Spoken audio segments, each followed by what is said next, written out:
Hello and welcome to our 21st session where we are going to discuss something more about this post-processing, adding some fog and also about the final rendering.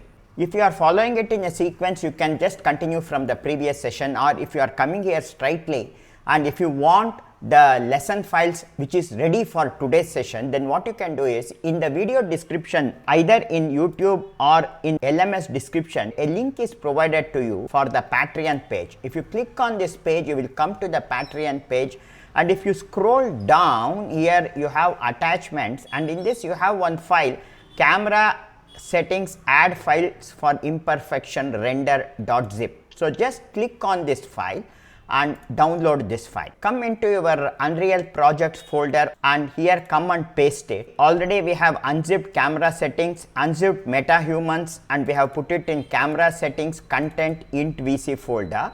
And now I am going to unzip and extract all the files from this downloaded folder, and here you have one camera rig shots folder. Just cut this folder and come into camera settings content int vc, and in sequences you come and paste this, and if it asks to replace, click on the replace. Next you just copy this module _7 uasset, cut this and come into the main folder here and paste it and replace it. And finally you have the map file here, cut this and bring it in int vc maps folder main and just paste this, so that now you are ready to start working on today's sessions. I will launch Epic Games Launcher, and as usual come into Unreal Engine library and select this camera settings file and double click to open it in Unreal Engine version 5.6. Now it opens and I am going to click clear here and I am going to close this, and it is asking one asset editor has to be open. Click yes now, because right now you can see every time when I launch it, it was opening with module _2, but this time it is opening with module _7.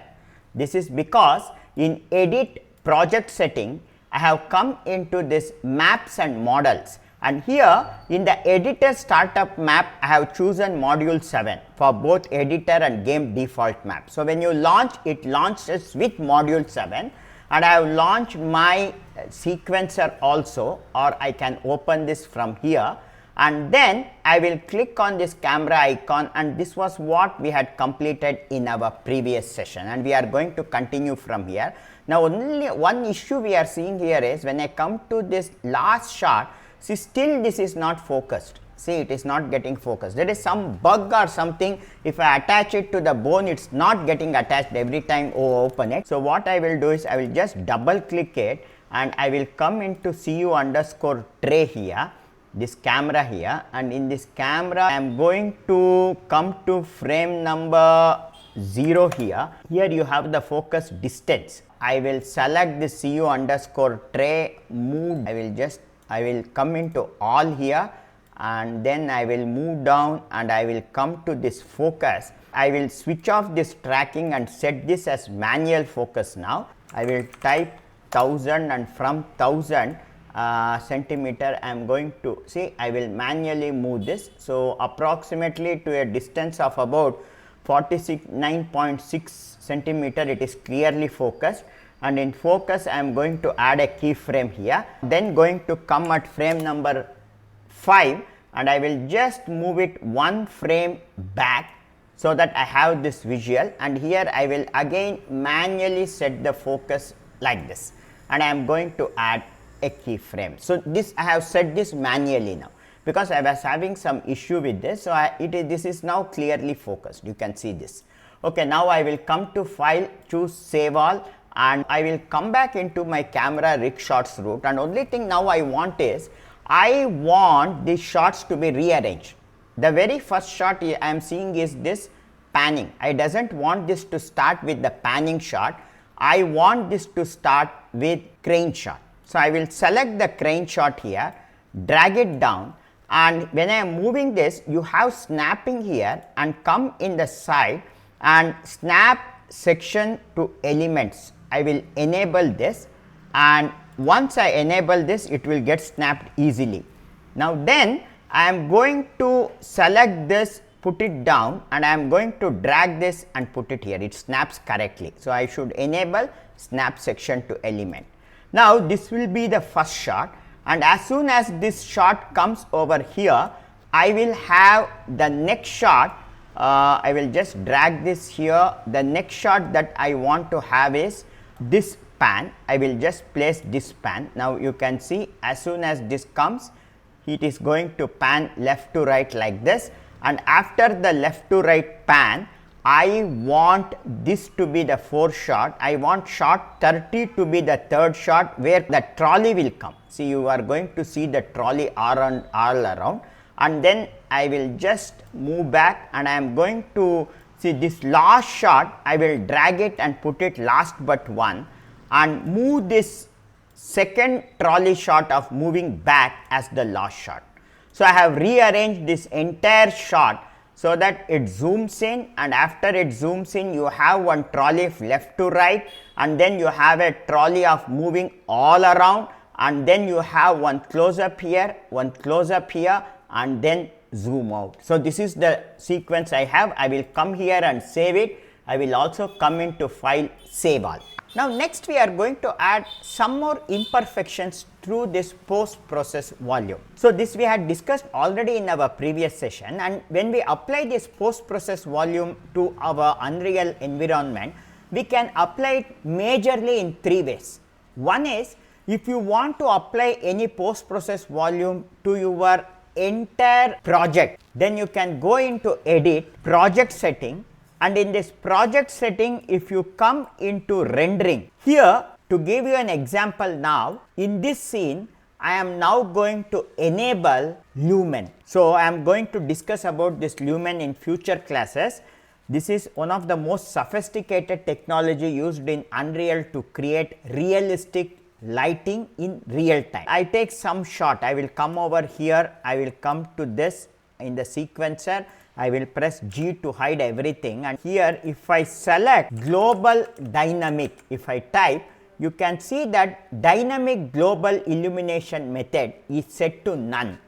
Now, here I am going to enable Lumen, and you see the effect on the image. As soon as I enable, it is asking me some of the other settings also to be enabled. For example, Lumen reflections has to be enabled. I click OK, and immediately on the background you can see how the illumination changed. You are seeing this because the indirect reflections coming from the wall, coming from this door is also calculated precisely, and now I have enabled Lumen in my scene. So, once I enable Lumen in my scene, I will close this, and only thing now is some of the exposures will be overexposed. This is fine. And inside the second camera, third camera is also okay. In the fourth camera, that is in this, if I come scroll down here and in rig camera, the rig 3 camera that I have used, this exposure is more. It is set to 6. I will make it 4. So that now you can see this is correctly exposed, and I will try to set all the exposure to the same level. I will select rig camera 2 and I will set its exposure to 5. Then I will also select this camera rig 1, that is the shot we used here in the second shot, and even here I will set this exposure to around 5. And finally, for these two individual cameras, CU tray exposure is set to 3, I will make it 1. For CU underscore Zeva, I am going to set it to somewhere like 4. Then I will come to file and choose save all. I want to add a bloomer effect here. Means the lights in my scene will not be like this. Say for example, you have different lights. These lights, there will be a blooming effect that I have to create. I will press shift and close it, open it again, and in 5 volumes, we have already added one post process volume. So, for this experience to show you from the first, I am going to delete this off, and once I delete it, now what happens is, see, these camera views will not be affected, but if I switch off the camera, you can see that the entire scene is brightly lit because we have not applied any post process volume. In Unreal Engine, we will be seeing the scene either through the camera or directly in the viewport like this, or in the game view. So now here outside the camera, in the game view and in the map view, if I want the view to be corrected, then I am going to add this post process volume to my level. I am now going to come here in the actor and I am going to type post, and you have this post process volume available. So now I am going to drag this post process volume onto the scene. Now as soon as I drag it, you can see this has been added. I will press F2 and I am going to call this as PPV. This is the short form for post process volume underscore full, and I am going to right click this and I will move this to my 5 volumes folder. I will again come into this PPV, search the exposure, and I will set the metering mode to manual, and in exposure compensation. Now whatever changes I am seeing here, you are not seeing any effect on the scene. This is because when I add this PPV, if you actually come into the top view, press G and enable this, you can see my PPV is a cube. See, this is a cube, and now what happens is whatever effect I am adding, that effect will be applicable only to the area within this volume. For these changes to be visible in the perspective view, now I should come inside this cube.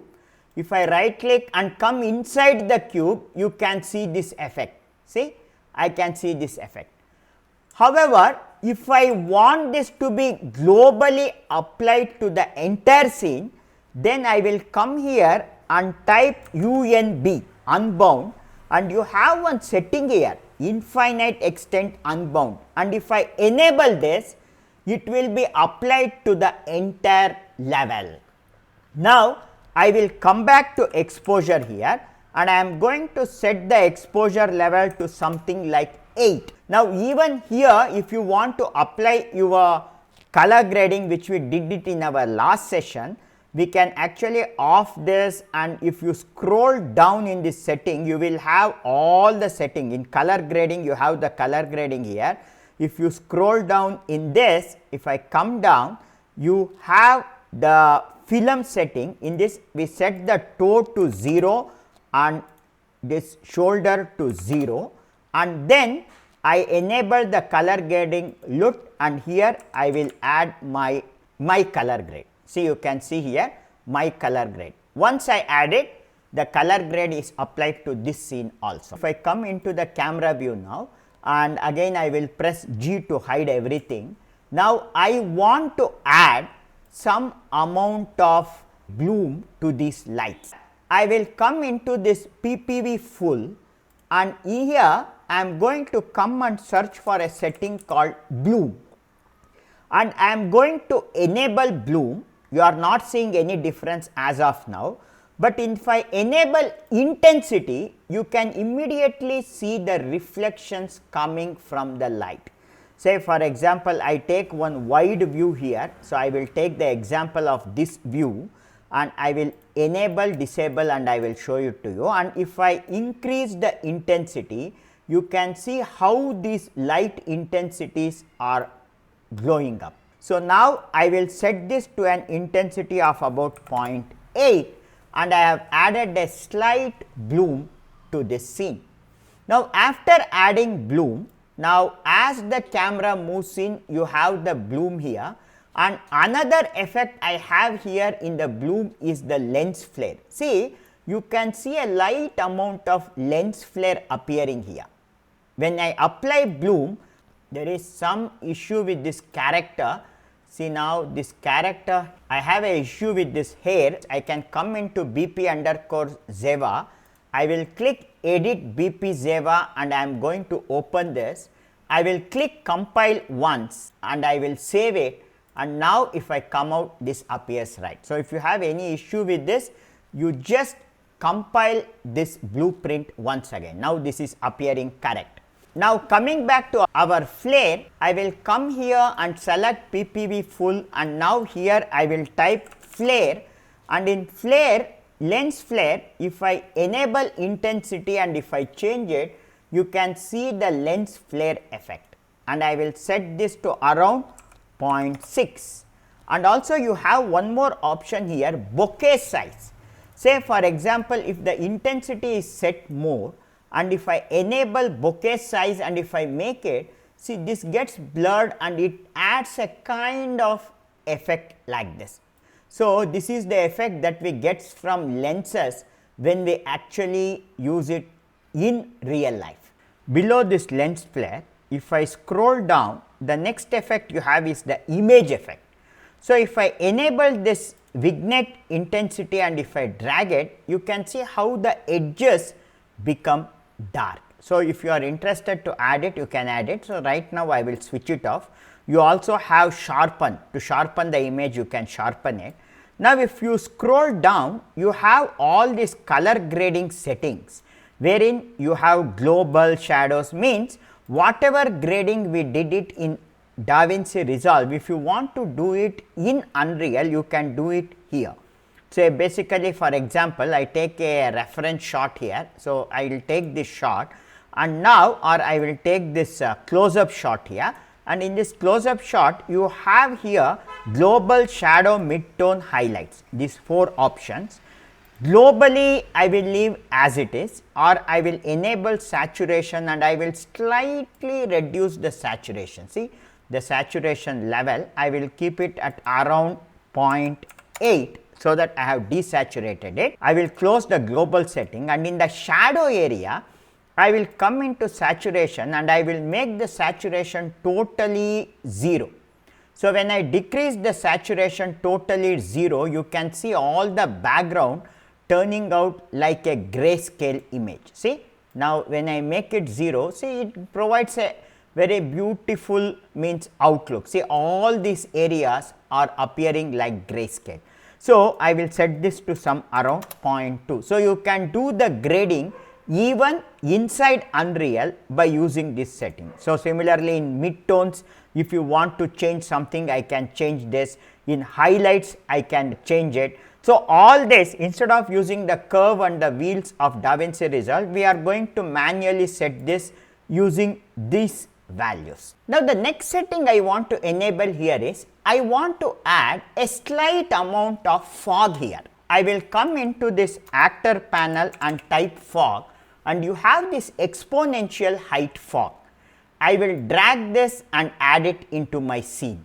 I can come here, you have it, I will right click it and I am going to move it into the volumes folder, 5 volumes folder.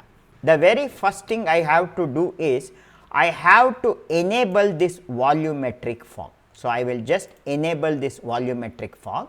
Now, here one more thing is, you see this fog in scattering color is set to black. If you scroll down, there is one more color here, directional in scattering color. Both of this you have to set it to black, and then we can control this fog intensity and density. See, you have fog density set to 0.02.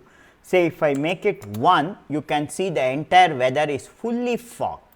So, you can see all the scene, see how foggy it is. So, you can even see the light reflection coming here. See, I want this kind of light, that is this fogginess in the light, but I doesn't want the entire area to be so much foggy. Then now what I can do is, instead of setting this to 1, I will set this to around 0.1. Now, I will switch off this camera here, and in the perspective view I will come here, press G, and I am going to select this lamp. You have this spotlight lamp, and if you roll down here, you have volumetric scatter intensity.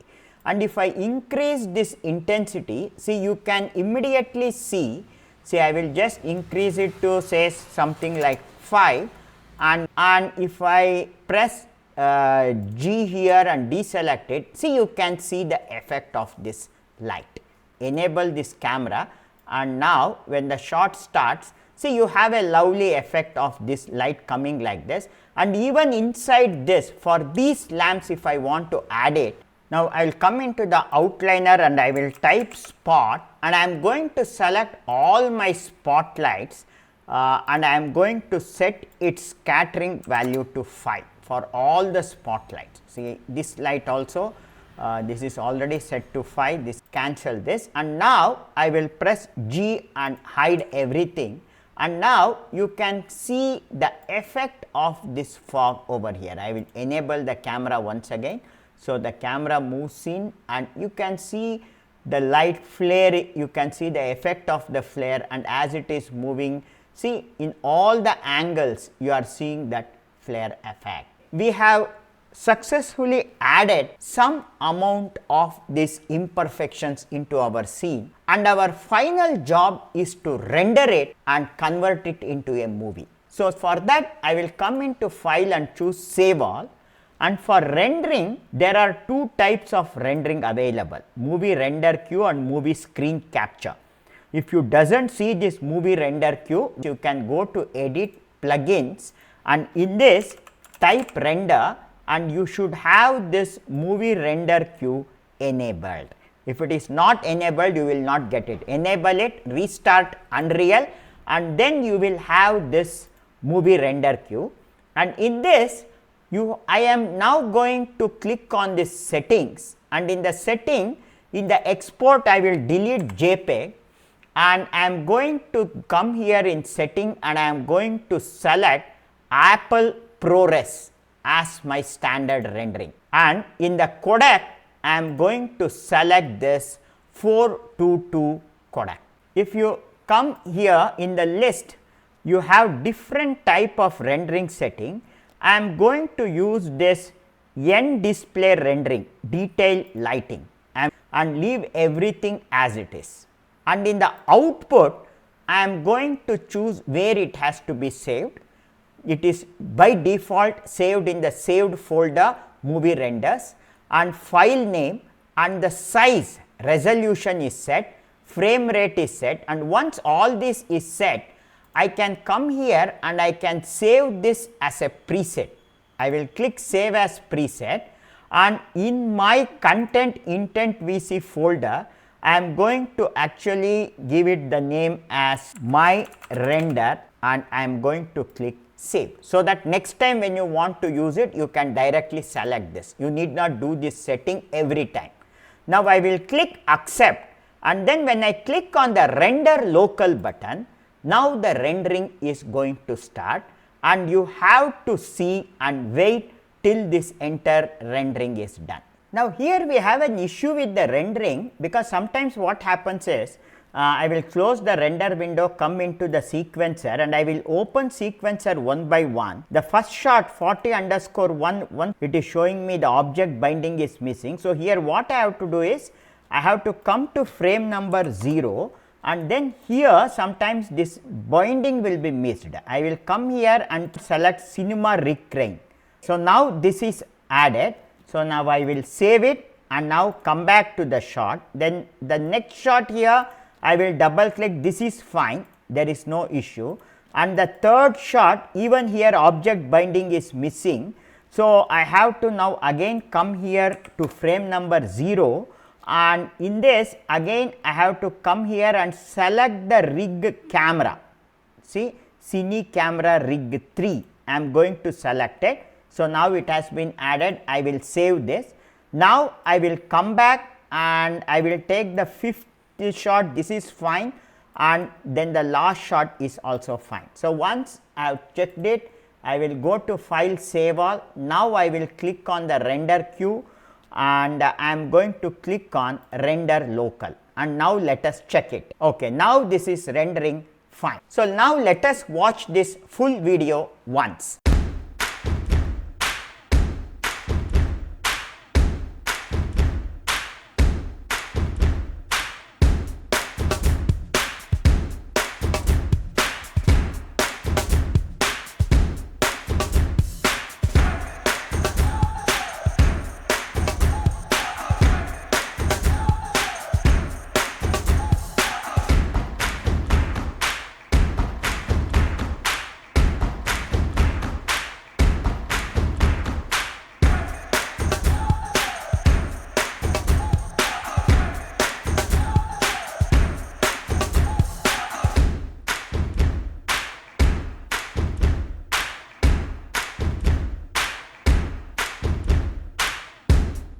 We have finally completed making our own one short film in Unreal using just the cameras and the properties. In this 21 sessions, you have got a small glimpse of how it can be used for Unreal filmmaking, and this is just an introduction to Unreal learning. So now with this, we are going to complete our basic walkthrough of Unreal, and from the next session we are going to go into every stage in detail, and the very first stage we will be discussing will be about modeling. Let us continue it from our next chapter and let us meet again. Thank you.